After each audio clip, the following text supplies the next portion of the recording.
Not much of note happened on the 26th of October, just a small London-based film premiere alongside a nationwide UK release of SPECTRE. The Royal World premiere was held in London in the Royal Albert Hall and was streamed live online via YouTube. The broadcast featured interviews with all major cast and crew who were in attendance, which included all of the primary cast. Princes William and Harry and Princess Kate also made an appearance. Tuesday marked the start of SPECTRE's European premiere tour. With two premieres on the same night, the cast was split this time. Craig, Bellucci, Waltz, Broccoli and Mendes made their way to Rome, where a major part of the film is set. Harris, Bautista and Greg Wilson were sent off to Zurich for the Austrian opener, again another host country for the film. On the 28th of October, reports start to circulate that the film took in £4.1 million on its opening day. Short of Skyfall's opening day total, but still an excellent amount, considering SPECTRE was released on a Monday, with showings only starting at 8 p.m, not in the morning of a Friday like Skyfall's opening. 3 simultaneous premieres were also held on Wednesday. Craig, Waltz, Broccoli and Harris were in Berlin. Seydoux, Bautista and the Wilsons were in Amsterdam, and Bellucci and Mendes attended the Madrid opening. More premieres were held on the Thursday, this time with Paris and Moscow.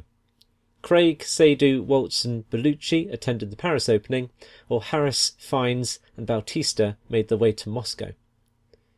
At risk of dragging up the whole "who will be the next Bond" story, Tom Hardy gave an interview at a Triumph Motorcycles launch party and said that he'd love to do a Bond film, going on to say that if he did get the chance, he would smash it out of the park.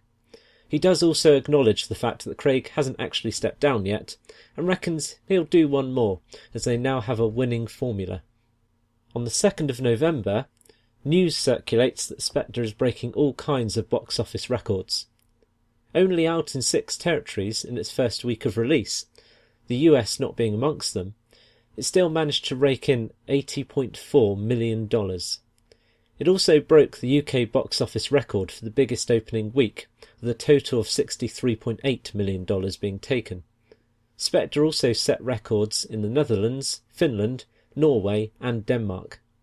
It didn't stop there. It's also the first film to average over $100,000 per location for its IMAX release in 47 locations, beating Transformers: Dark of the Moon. With the 2 biggest markets still to come later this month, the USA and China, things are looking good for SPECTRE. The premiere of The Americas also took place yesterday evening in Mexico City, another city that features prominently in the film. Many of the cast were out in force alongside the producers and director. The notable absentees appear to be Fiennes, Wishaw and Scott. North America will see its premiere held this evening in New York. The publicity campaign has now understandably died down in the UK, which means it's now time for the US to get its fair share of Bond. MI6 HQ has published a useful list of Bond actor interviews on American TV over the next week, starting this evening. Highlights of these interviews will no doubt be released on YouTube following broadcast, so worldwide fans can watch as well. Just a quick note for UK fans that the programmes from BBC4's Bond Evening on Wednesday are available on iPlayer to watch. The Time Shift programme was a very interesting watch, with the BBC delving into their archives to find rare footage from the many years of Bond. I have linked to them in the description of the video. Thank you for watching, and I'll release another news video once the American release takes hold, and no doubt SPECTRE breaks even more box office records.